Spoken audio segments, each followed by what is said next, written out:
Okay? Are you familiar with that? Somewhat. Okay. So my third question goes on within the lines of if you are somewhat familiar with it. I represent the areas of Sunset Park in Brooklyn. I have a lot of undocumented immigrants who live in my district. And what we've been getting in my office is that has been some folks from ICO, some local enforcement, who has been knocking their doors and going through the churches and looking for folks who are not legally in this country. Are you familiar with this?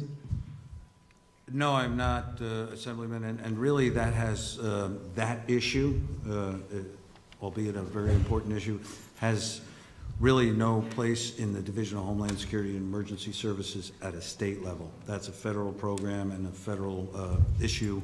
We don't have anything to do with that. So you have not anything to do, despite the fact that you have a relationship with the Homeland Security, IC agency at the federal government. My relationship with the Homeland Security people at the federal level really has to do with our grant funding, what we get from them, what we spend it on, how we spend it, what we target. It really has nothing to do with immigration issues. Okay, and you just stated that you serve as an advisor to the governor to IC, to Homeland Security, correct? I am the advisor to the governor for Homeland Security issues here in New York State. Well, let me just recommend a couple of things. I think that we do have a lot of serious issues regarding law enforcement, and I know I addressed this issue to the superintendent last year about folks in the law enforcement stopping individuals, Hispanic individuals in Buffalo, in the Western Hemisphere. And then that came to Long Island as well. And I think that if you are the advisor to IC and you work for our governor, my advice will be probably to try to have a more proactive action plan, that this family would not have fear. This family would not have fear as they had to bring their children to the hospital, their children to the schools. Right now in my district, we have seen a decrease of kids going to school as a result of this initiative. So if you are the advisor, I will recommend that you can take that message back to those folks that you're speaking to, either via email on behalf of the people that we represent in our own community. And thank you for the job that you continue to do and serving us in the state. Thank you. Thank you, Assemblyman, and I would love to have a dialogue with you about that at some point. Thank you. Senator Marty Golden. Thank you, Madam Chair, and thank you for your service. You're doing an outstanding job. Thank you. And I want to beat a dead horse, but I know we went over this 7-2 downstate, 5 upstate. We probably beat it to death. But just in my family, my son went down with the viral last weekend. I went down with a viral on Wednesday and Thursday. My wife went down with a viral on Friday, Saturday, and Sunday. When the wife goes down, the whole house gets shut down. All right, so we went down, it was different. You got 7 people, 2 downstate, 5 upstate. How do we, if there's any type of sickness, vacations, how is that manned? How does that work? Yeah.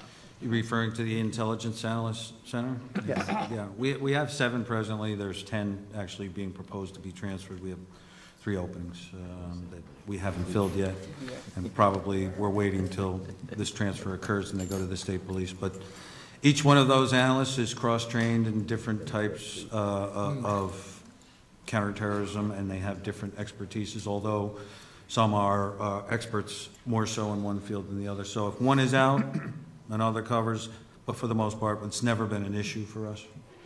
The one was a little shock for me last week is when the Port Authority, not the Port Authority, but the ILA went out on strike, and our ports were shut down in Jersey and in New York.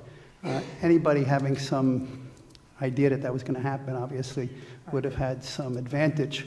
Were we informed of that? Did we know about that? And how do we stay in touch with our ports, and how do we deal with our maritime?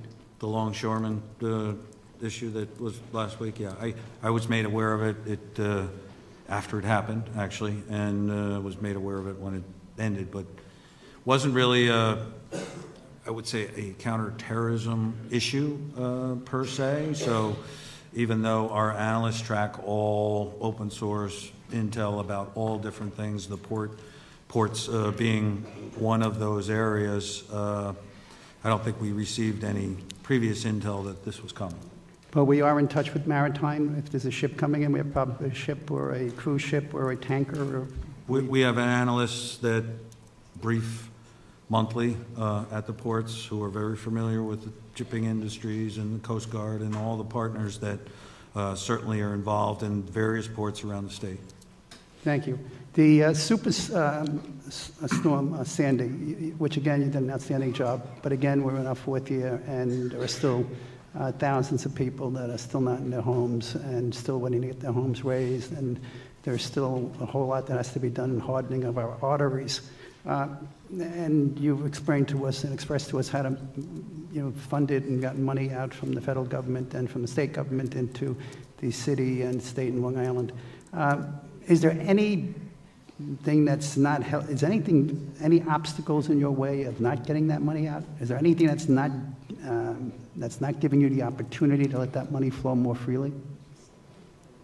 I would have to say no, Senator. We had over 12,000 contracts that for public assistance in repairing bridges and tunnels and roadways and things like that.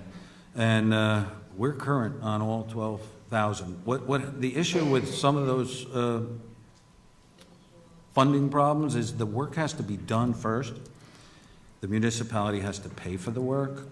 Once that municipality pays, we reimburse through the federal government. So it's not, we just can't give the money up front and say, okay, go do your project. It has to be done, the work has to be completed, it has to be inspected, it has to be paid, and then we reimburse. And we are current on all those contracts. We don't have any outstanding bills as far as I know. So you're working closely with the Army, Corps of Engineers, and in certain areas where we need dredging to be able to get our police boats, our fire boats in and out of, and get them operable when needed.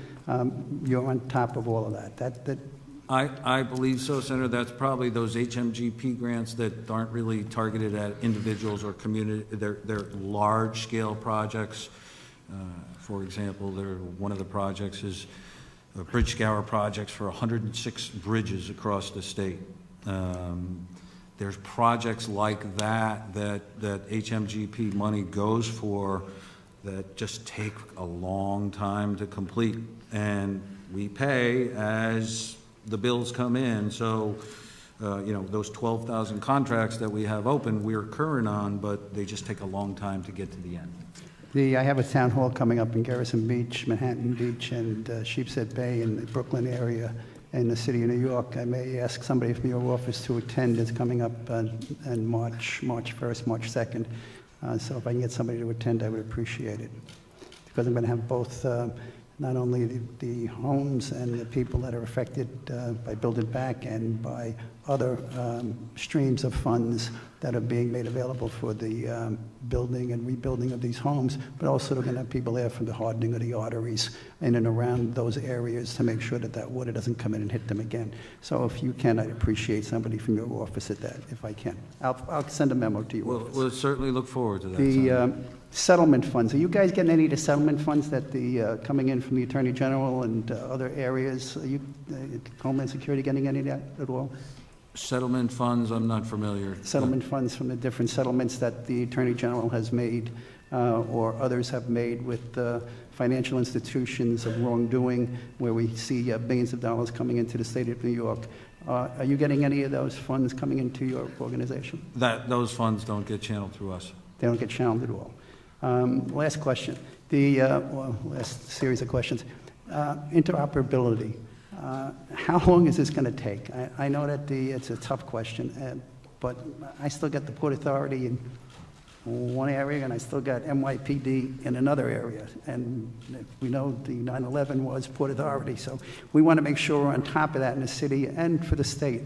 if you can, I know it's a leap here, but if you can give us some timeline as to when this interoperability is going to be in effect across the state of New York, or more so, when it's going to be effective with Port Authority and NYPD, I would greatly appreciate it.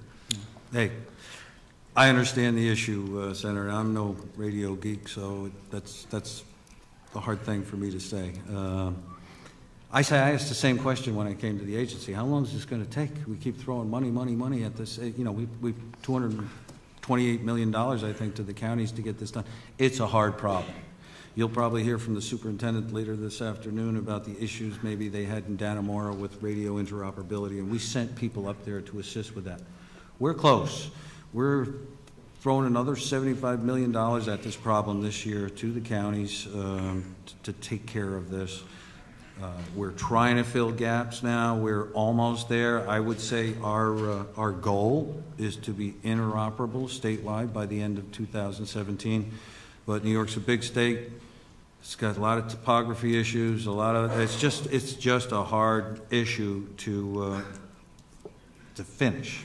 We're almost there. My time is up. If you could, let me know when Port Yes, Authority it is. and NYPD is going to, if you can get a memo to my office on Port Authority and NYPD, I would appreciate it. We will do that, Thank you Senator. very much. Thank you, Senator Golden. You're quite welcome, Madam Chair. Assembly?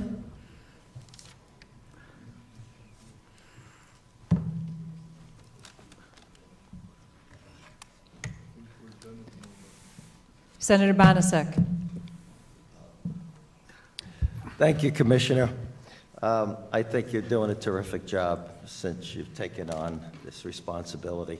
Thank you, Senator. Especially outstanding when it comes to natural disasters, floods, fire, Sandy, and dealing with us, as Senator Golden said. But I want to talk about terrorism. Terrorism has now moved up to maybe the top two things that are on Americans' minds, that we want to be safe in America. And I myself a little upset when I hear the governor say that terrorist attacks on America is the new normal. If we're the greatest country in the world, we should never have the mindset of terrorist attacks on the homeland being normal. It's a crisis, okay? And I know you don't walk on water, and I know many of these things that are happening are beyond your control. But my view of this, and I'm not a dramatist, I think there is a clear and present danger to New York and America. New York especially has the biggest bullseye of all the states in America. And how we handle the Syrian crisis with refugees, how we handle deportation for visas that have expired, how we handle our borders, how we handle immigration issues. When are we going to stop gutting the military? All of these factors are happening, challenges, because of a failure of leadership in Washington. So I wanted just to say that, and I know that may not be within your province, but Senator Croce, Senator Zolio, and I have talked about at length about this cybersecurity. Now, we've seen a pattern over the last few years. We see the Chinese hacking our military secrets. We see them hacking the IRS. We see them hacking Hillary Clinton's personal server that has national security issues. So I just think, and this has gone on for a while, I think they're sleeping at the switch, some of these people in Washington. There's a loss of confidence. In my mind, this is only me speaking. So I would suggest to you, if it's within your power, in working with the governor, to come up with a budget on how we can do more cybersecurity in the state of New York, to give you more resources so you don't have to depend on what other bureaucracies and what other people are doing, because I see us as having the biggest bullseye in New York. So if it's within your power, I would certainly be supportive of more money for Homeland Security, on cybersecurity, in-house, under your leadership, and whatever agencies you need to make us the best that we can be.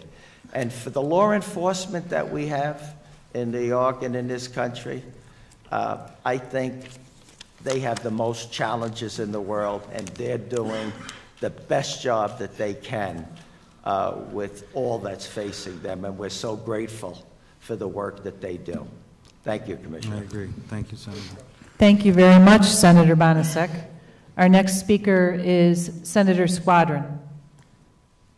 Thank you very much, Madam Chair. Thank you, Commissioner, for the work you do and testimony you're providing. So as we look at a growing mandate for the reasons we've heard and so many others, speak just briefly to something I've worked with the department on going back many years, to the coordination, especially with New York City, which, as we know, is a central target, has been a centrally impacted by Sandy and other severe emergencies, and has in its NYPD one of the great counterterrorism programs in the nation, and in its own Office of Emergency Management, a very, very sophisticated emergency response system. How is that coordination with the City of New York going? Excellent. Great. So that's true vis-a-vis NYPD? Yes, it is. I meet with Chief Waters regularly, the Chief of Counterterrorism. Superintendent D'Amico, the State Police, and I are good friends. We converse often about those types of issues, and the cooperation between the Office of Emergency Management in New York City, the Police Department, and us is outstanding. Great. And the Office of Fire Protection and the FDNY? Perfect. Excellent. I passed a bill a number of years ago that produced a report about some of the real dangers to residents in New York City and FDNY, to the fact that state buildings, buildings under the state code in New York City, are not covered by the city building code, historically did not have shared building plans, which meant that tragically, in my district, when FDNY went to respond to a fire at 130 Liberty Street at the World Trade Center site, they didn't have the same plans on file they would for another high-rise fire, in that case leading to truly tragic consequences. There had been a plan to embed state Office of Fire Protection personnel with FDNY in their emergency response, so that it was much easier to coordinate that information up front and make sure that we weren't putting FDNY personnel at risk, and we're ensuring the kind of safety in state buildings we have in city buildings. Is that program still continuing? And what confidence can we have that FDNY is going to have the same information going into a building under state jurisdiction as it does every other building in the city? Can you just provide some context as far as date for that, Senator? Because I've only been here a year, and I don't know Sure, if that of course. goes way back. That report, I believe, came out in 2012, and then through 2012 and 13, and into the beginning of 2014, we worked with then Commissioner Cassano and Hauer on this quite extensively. Okay. I'm going to have to get back to you if that's okay, Senator. I know there was some issue about state buildings in the city, and it was a legal issue that our legal team was looking at. I don't know if it's the same issue that you're referring to, maybe, but I don't have an answer for you. Okay, well, this is a critically important issue. Okay. We need a path to solution here, and we can't, rely on sort of the status quo or on, bureaucratic attempts to hold on to one role or the other.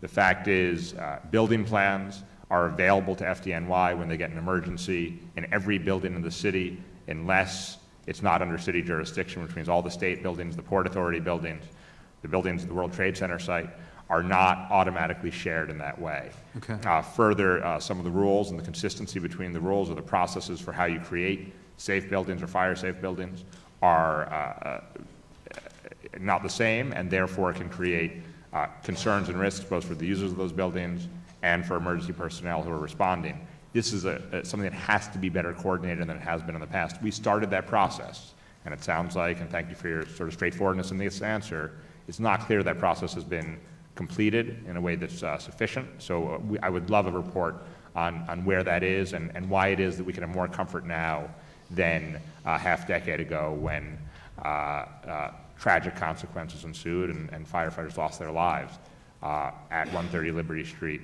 related to this issue.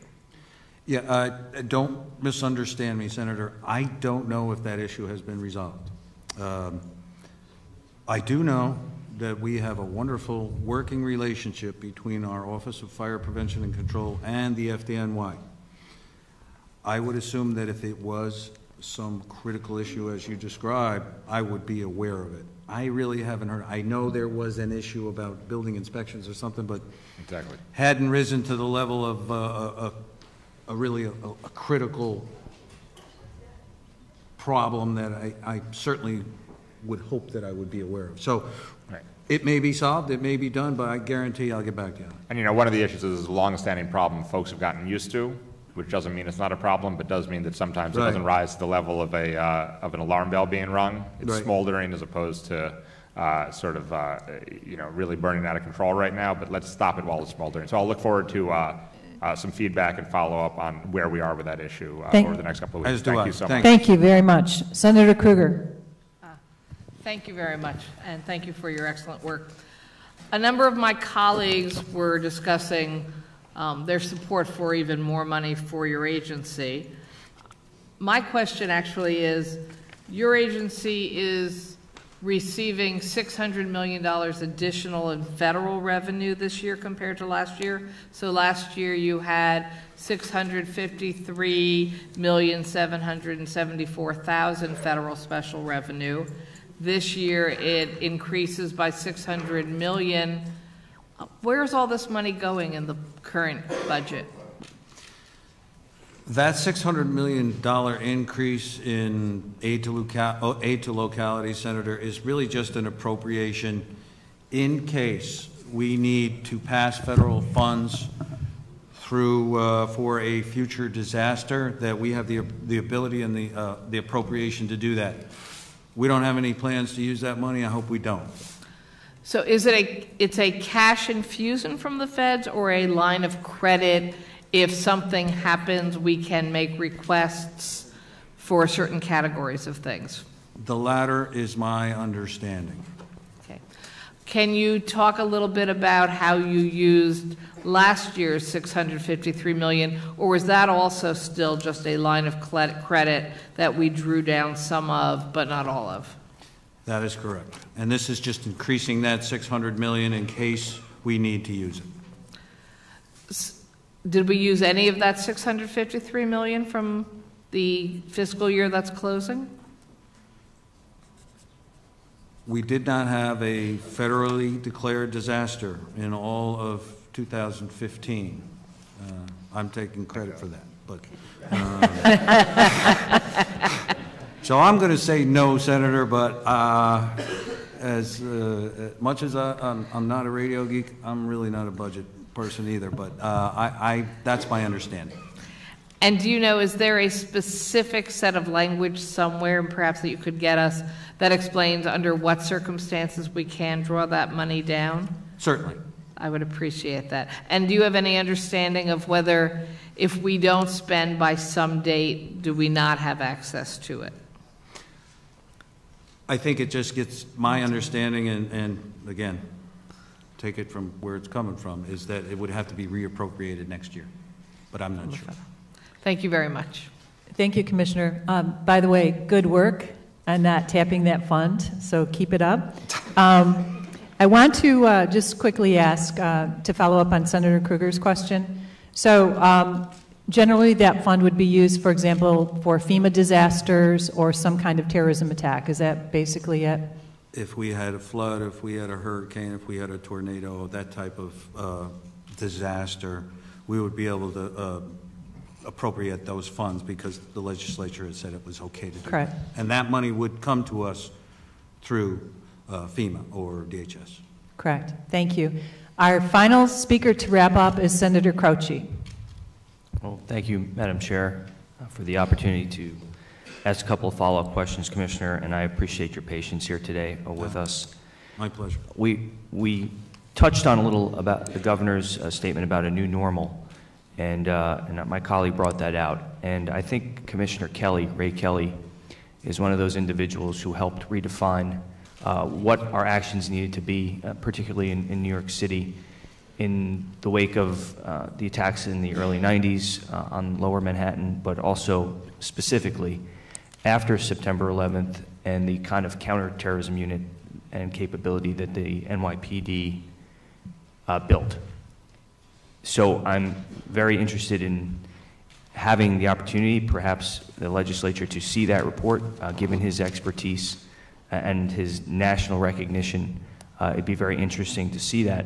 But I am curious, you have a direct one-on-one relationship with the head of counterterrorism at the NYPD, and I'm just curious why we would take away statutory language that puts you in charge of counterterrorism in the state of New York by taking that title away along with bodies. If you are the individual who has the relationships in counterterrorism, that's a question that I had, if you had any follow-up answer. I don't view this transfer of the analysts from my division to the Division of State Police as anything more than getting them in line to streamline their intel to the people who need it first, and then we'll get it. I don't think that I will not be considered a counterterrorism person anymore. I mean, I'll still have those relationships. I'll still have different functions. The only, with respect to counterterrorism in the Division of Homeland Security and Emergency Services, just not the intel and analysis report. So why take that statutory responsibility away from you then, counterterrorism, by changing that language in the statute as proposed here? You're referring to the analysts? Well, but it also there's a deletion of the term counterterrorism. So I was just wondering if that's something that my impression, you had a thought Senator, on. is that it's just the analysts moving over, and that all other counterterrorism responsibilities lie with the Division of Homeland Security and Emergency, the ones that we have now. I remain, again, the Homeland Security advisor to the governor and the contact for the Department of Homeland Security in Washington, and I really don't think it's going to change anything other than make it a little clearer for the analysts to get their information to the people that need it first, and then we'll get it, and so will everybody else.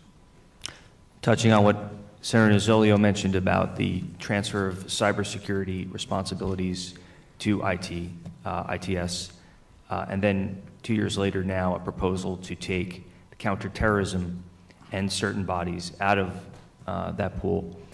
I think it's a conversation that we'll have to continue to have. I'm concerned at the de-emphasis of it because I believe at the executive level and the lessons of 9/11 and the new normal have suggested that we need to continually augment that, and we need to continually highlight that from the executive level. And then I would want any executive, but particularly the governor of the state and his staff, to be getting the most timely and accurate intelligence possible so that good decisions could be made and good policies could be passed to protect New Yorkers. My last statement was just that I do believe that you've, in the year, been able to work well with the legislature. These are very complicated issues. I share my colleagues' concerns that we're out of time with regard to attacks. And if Paris and San Bernardino, and going back to the attacks in Boston Marathon and others, if that isn't indicative of what's coming, it's an inevitability that I hate to concede, and I'm sure every New Yorker hates to concede. But I believe that there are things we can do. There are prevention, preparedness moves that we can make in the state of New York, legislative and others. It does take us out of our normal comfort zone, and that's the new normal, that we have to take actions we ordinarily wouldn't as a legislature and look at laws and administrative controls for the governor and authorities that we wouldn't ordinarily. So I'm concerned about what's coming for us, certainly. I heed the message of the director of the FBI, who has, since last year, asked state and local governments to look at this in a new light and to come up with innovative ways to assist our federal partners. And I just don't want to de-emphasize that in statute. I don't want to de-emphasize that in our administrative rules. And I would hope that we could continue to work together with the governor's office to make sure that we're doing everything we can to protect New Yorkers. We have no higher priority. We have no more solemn duty than the security of our state and the residents of New York. So thank you, and I look forward to working with you in the future. Thank you, Madam Chair. Thank you, Chairman Croce. Commissioner, we truly appreciate your participation today and for being so patient and sticking with us as we had our question asked and answered. So thank you for that. And our next speaker is Executive Deputy Commissioner Michael C. Green, New York. Thank you. New York State Division of Criminal Justice Services.